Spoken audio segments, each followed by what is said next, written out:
Assalamualaikum warahmatullahi wabarakatuh. Pada pertemuan yang keempat ini untuk kuliah teknologi pembibitan dan budidaya jamur, kita akan membahas tentang sitologi jamur kayu. Jadi ada beberapa untuk karakteristik sel yang dimiliki oleh golongan kelas dari Basidio itu memiliki ciri khas yang berbeda dengan karakteristik dari sel yang lain. Jadi hari ini kita akan bahas tentang jamur sebagai organisme yang heterotrof, kemudian reproduksinya. Mengapa demikian? Karena pada reproduksi ini penting pada saat nanti saudara-saudara semua dalam pembuatan bibit itu penguasaan tentang reproduksi jamur itu menjadi hal yang sangat penting. Apakah saudara nanti mau mengambil jalur yang generatif ataukah saudara nanti akan mengambil jalur yang vegetatif. Ini pentingnya memahami tentang reproduksi dari jamur. Yang pertama kita akan bahas tentang jamur sebagai organisme pengurai atau sering disebut dengan istilah heterotrof. Jadi lawannya heterotrof itu adalah autotrof. Artinya apa? Bahwa jamur di sini itu tidak secara otomatis seperti tanaman yang bisa memproduksi asimilat yang digunakan untuk kepentingan dirinya sendiri, tidak bisa. Sehingga dia disebut dengan istilah organisme pengurai atau disebut dengan istilah heterotrof. Kita tahu bahwa jamur itu bukan tanaman. Memang dahulu dikategorikan dalam kingdom Plantae, tapi ada beberapa struktur yang memang mirip tetapi sebenarnya tidak sama betul. Contohnya misalkan pada akar atau rhizoid itu jaringannya berbeda dengan jaringan yang ada pada tanaman. Pada jamur itu tidak ada yang namanya xilem dan phloem, tidak pernah ada. Jadi sehingga berbeda sitologi dari antara jamur dengan tanaman. Kalau kita lihat di sini ada beberapa faktor pembeda antara jamur dengan tumbuhan tingkat tinggi. Kalau kita lihat dari beberapa segi, untuk akar atau di jamur itu sering disebut dengan istilah rhizoid. Sedangkan pada tumbuhan tingkat tinggi itu disebut dengan akar tunggang atau akar serabut. Di jamur hanya disebut dengan istilah rhizoid. Kemudian batangnya ini tidak memiliki batang sejati, jadi tidak sama dengan batang yang ada pada tanaman. Jadi kalau pada tumbuhan tingkat tinggi dia memiliki batang yang dilengkapi dengan pembuluhnya xilem dan phloem. Ini tidak ada. Kemudian daun, ini untuk jamur tidak memiliki daun. Kemudian tumbuhan dia memiliki daun. Jelas kita bisa lihat di sini tempat untuk fotosintesis, sedangkan jamur dia tidak bisa. Kemudian alat reproduksinya ini bisa dengan secara seksual, yaitu dengan tunas, dan secara fragmentasi. Sedangkan secara seksual itu dengan melalui spora. Kemudian kalau tumbuhan tingkat tinggi itu dia menggunakan biji dalam proses perkembangbiakannya. Kemudian untuk klorofil, di jamur jelas tidak punya klorofil. Kemudian kalau tumbuhan tingkat tinggi itu dia memiliki klorofil sebagai tempat untuk fotosintesis. Kemudian cara hidupnya, jamur dikenal sebagai saprofit dan ada juga yang parasit. Yang ini kita tidak membicarakan yang parasit, tapi yang kita bicarakan di sini adalah yang saprofit. Kemudian di sini adalah autotrof, sehingga lawannya di sini dari cara hidupnya jamur disebut dengan istilah heterotrof, bukan autotrof seperti tanaman. Kalau kita lihat lebih rinci, bisa saudara perhatikan ada struktur. Kalau kita lihat dari sejarahnya ada prokariot, ada eukariot. Jamur itu termasuk eukariot di sini, bukan termasuk dari prokariot. Jadi masuk dalam kategori eukariot. Bisa saudara lihat dari ukuran selnya, kemudian dari struktur dalam sitoplasmanya. Ini saudara lihat secara rinci, saudara perhatikan. Kemudian dari sini saudara nanti bisa bandingkan mitokondria. Nah, di sini untuk golongan-golongan prokariot itu tidak ada, tapi di sini ada. Nah, sehingga nanti mengapa jamur itu bisa melakukan respirasi, karena dia memiliki mitokondria. Ini kalau kita lihat perbedaan dari beberapa golongan dari Zygomicota, Ascomycota, Basidiomycota, dan Deuteriomycota. Nah, kita akan nanti cenderung untuk membahas yang Basidio ini. Kita lihat nanti dari hifanya itu dia bersekat, kemudian habitatnya itu dari sisa-sisa organisme, sehingga nanti pada saat saudara melakukan eksperimen atau praktikum itu menggunakan serbuk gergaji, ini juga merupakan sisa dari organisme. Kemudian menggunakan reproduksinya menggunakan Conidiospora, reproduksi seksualnya menggunakan Basidiospora, kemudian cara hidupnya ini adalah simbiosis atau saprofit. Tubuh buahnya itu memiliki basidiokarp. Bentuk simbiosisnya adalah linken.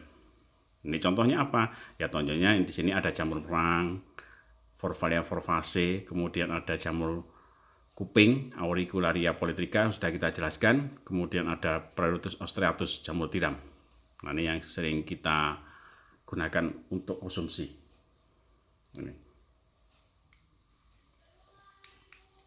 Nah, kalau kita lebih jauh, ini bersama dengan yang saya sebutkan di depan tadi, bisa saudara baca yang rinci, saudara perhatikan. Nah, ini kalau kita lihat dari beberapa kingdom, dari cara reproduksinya, kemudian dari berbagai macam divisi, yang kita bahas adalah divisi ini yang kita bahas.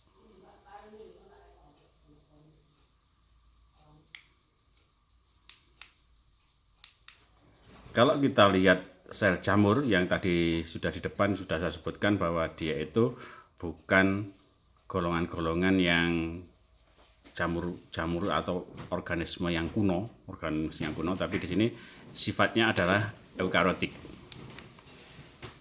Dinding selnya yang khas tidak dimiliki oleh organisme lain, bahwa jamur itu memiliki dinding sel yang terbentuk dari kitin, sehingga sulit untuk dilisis oleh golongan-golongan bakteri. Ini sangat susah karena dia memiliki kitin. Kemudian dia tidak memiliki klorofil. Cara memperoleh makanannya sudah di depan saya sebutkan, yaitu di sini bisa mengambil zat organik dari lingkungan sekitarnya, sehingga dia disebut dengan istilah heterotrof, atau dia disebut juga sebagai parasit kalau dia tergantung pada organisme lain. Tapi yang kita bahas adalah bagian yang bukan parasit, tapi adalah yang saprofit. Kalau kita lihat reproduksinya, ini penting untuk nanti saudara dalam memahami pembuatan bibit jamur. Ini menjadi faktor dasar yang harus saudara kuasai.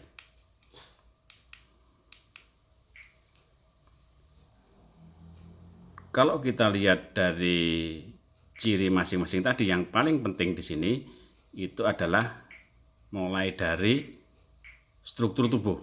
Ini nanti berhubungan dengan saudara nanti akan mengambil hifanya atau mau mengambil sporanya. Nah, ini yang menjadi hal yang sangat penting, karena Basidiomycetes itu sifatnya adalah multiseluler.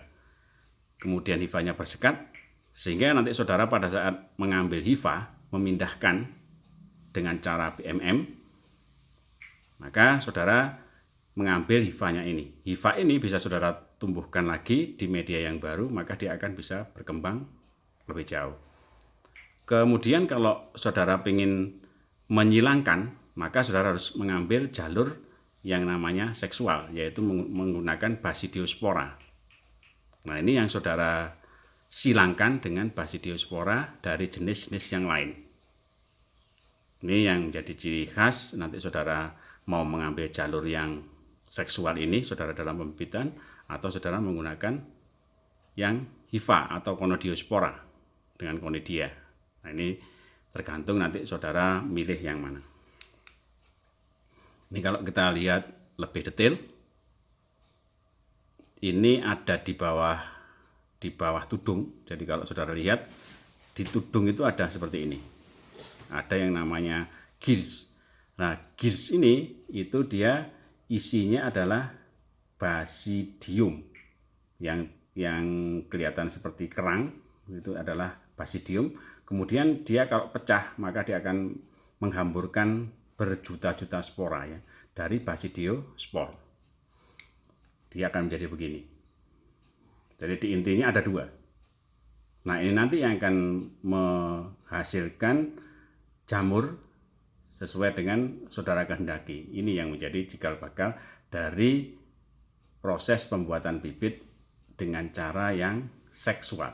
Ini yang disilangkan kalau disilangkan. Kalau tidak disilangkan berarti mengambil dari bagian tubuh yang lain, bukan dari ini, dari tubuh yang lain. Bisa dari tudungnya yang atas ini, bisa dari batangnya ini, bisa dari pangkalnya ini, atau dari rhizoidnya. Ini bisa saudara pakai untuk pembuatan bibit. Ini kalau kita perbesar jadi begini ini. Jadi sebenarnya dari batang jamur, jadi ini, atau orang sering menyebut dengan stip, tadi disebutkan di sini tidak memiliki kambium, juga tidak memiliki pembuluh seperti pada tanaman. Jadi stipnya pada jamur itu terdiri dari benang-benang seperti ini, faifa yang menggulung-gulung seperti ini, seperti tali saling mengait begini ini. Kemudian dia akan menghasilkan basidium begini. Nah, kemudian di ujungnya basidium ini ada spora. Sebelum dia lepas maka dia disebut dengan istilah basidium spora. Jumlahnya 4 seperti ini. Jadi hifa itu seperti ini menumpuk. Jadi di batang itu sebenarnya adalah kumpulan dari ini. Nah, ini yang tadi diinsang atau disebut dengan gills. Nah, itu letaknya di sini. Jadi bentuknya seperti ini. Kalau kita lihat secara keseluruhan begini. Ini mulai dari tubuh buah yang penuh. Nah, ini kemudian dia dengan karyogami dia akan menghasilkan proses yang namanya diploid, itu akan menghasilkan basidium spora yang N. Nah, ini kalau dia lepas begini, N dengan N dia akan kawin menjadi 2N, dia akan bentuk tubuh buah lagi seperti ini. Kalau saudara membuat bibit secara vegetatif, berarti saudara memotong mulai plasmogami yang ada di sini. Kemudian kalau saudara mengambil dari jalur yang generatif, maka saudara dari sini. Ini turun sampai sini. Ini penting. Jadi dua hal yang mulai dari sini dan di sini. Kalau saudara mengambil jalur yang generatif dari karyogami, tapi kalau saudara mengambil jalur yang vegetatif berarti dari sini. Berarti kalau saudara mengambil bagian tanaman, itu jalurnya di sini. Ini terus ke bawah. Ini kalau kita lihat, ini meskipun jamur basidium, tapi ini basidium yang beracun. Ingat kemarin ada di depan saya jelaskan, kalau dia selama punya cincin, itu jamurnya tidak bisa dimakan. Jangan coba-coba makan, ini akan beracun. Ini sebagai gambaran proses terbentuknya basidium spora, kemudian dia kembali lagi menjadi basidium cup, kemudian dari fase diagoratik dia bentuk bilah, kemudian terjadi proses fertilisasi, kemudian ada fase diploid, kembali lagi memecah jadi fase meiosis, bentuk lagi basidium spora, lepas lagi dan seterusnya dan seterusnya. Jadi ini dia terus memutar seperti ini. Ini golongan jamur yang akan menjadi dasar saudara dalam pembuatan bibit jamur. Kalau kita lihat berdasarkan kompabilitasnya, kalau saudara ingin menyilang-nyilangkan jamur, itu ada dua hal yang harus saudara perhatikan, yaitu tentang kompabilitas dari jamur itu sendiri. Apa itu artinya? Ya kesesuaian. Jadi kalau sporanya itu tidak sesuai, maka dia tidak bisa kawin.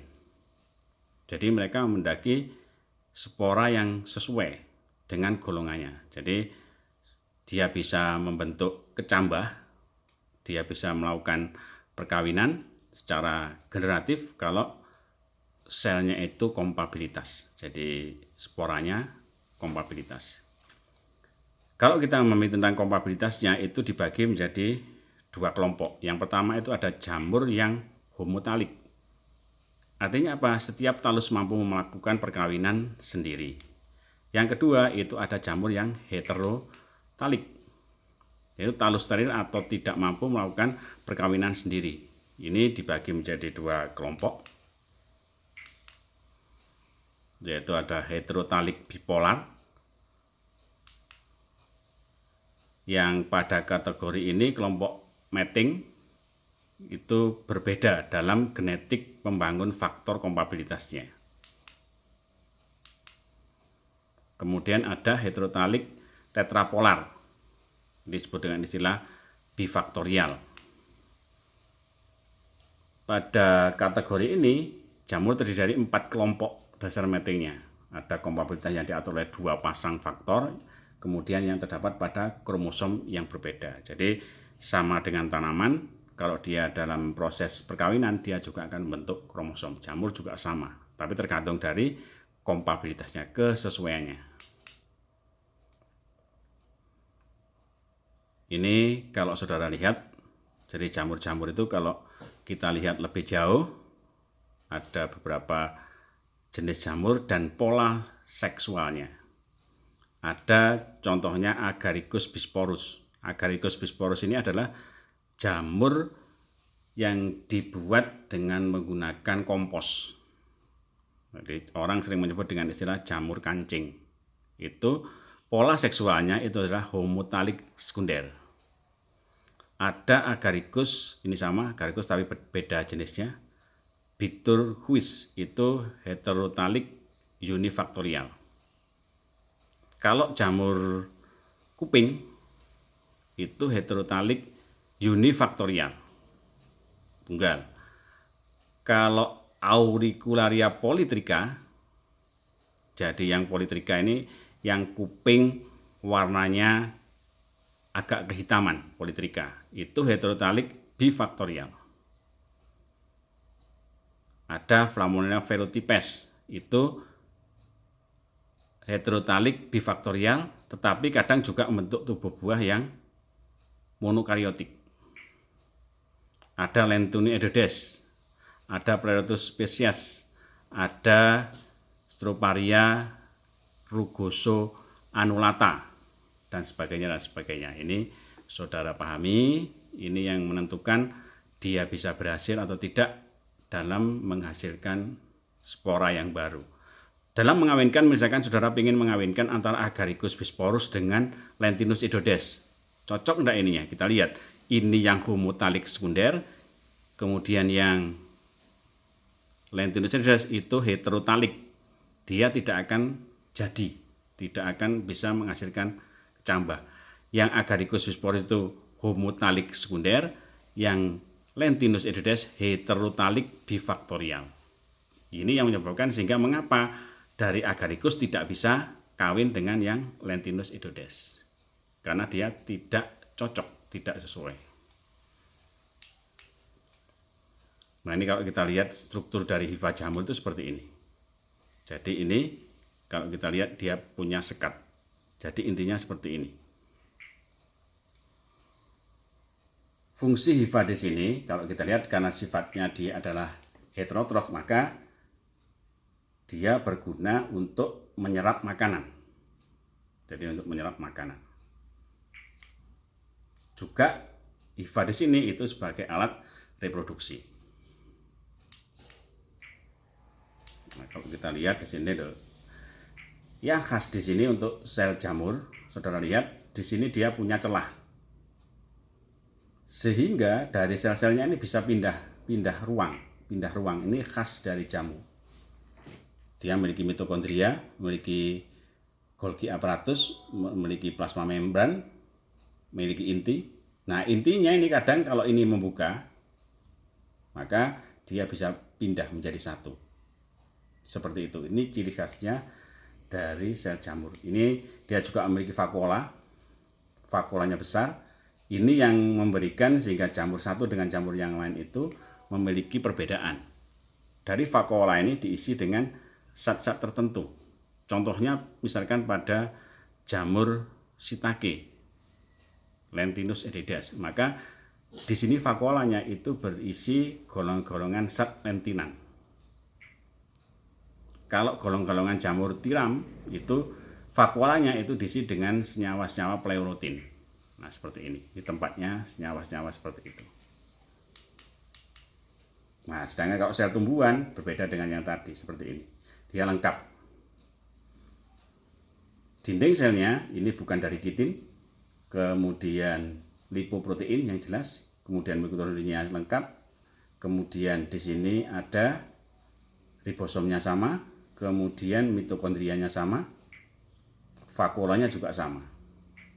Tetapi vakuolanya pada tumbuhan itu biasanya berisi minyak-minyak esteris. Ini kalau kita lihat dari dinding selnya itu, kita lihat kalau Basidium mycetes kitin itu terdiri dari ini, beta 1,3, beta 1,6 glukan. Ini ciri khas dari jamur. Kalau yang lainnya itu dari beta 1,3, beta 1,6 glukan. Nah, ini yang menjadi hal yang membedakan jamur dengan tanaman-tanaman yang lain. Ini kalau kita lihat pada sel tanaman seperti ini.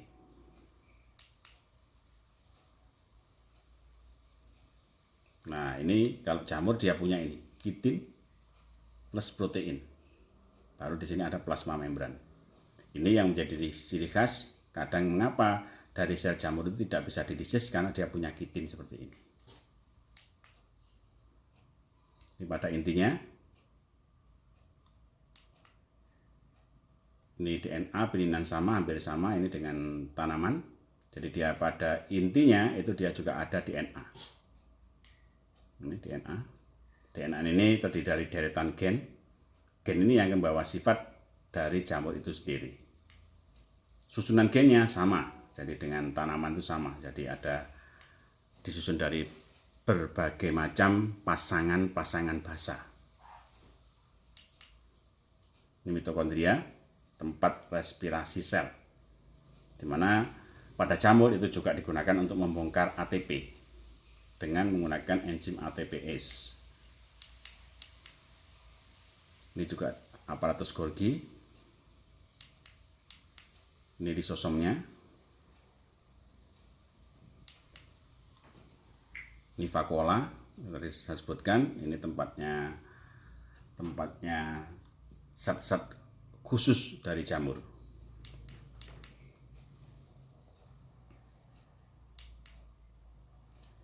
Demikian yang bisa saya sampaikan untuk pertemuan yang keempat ini.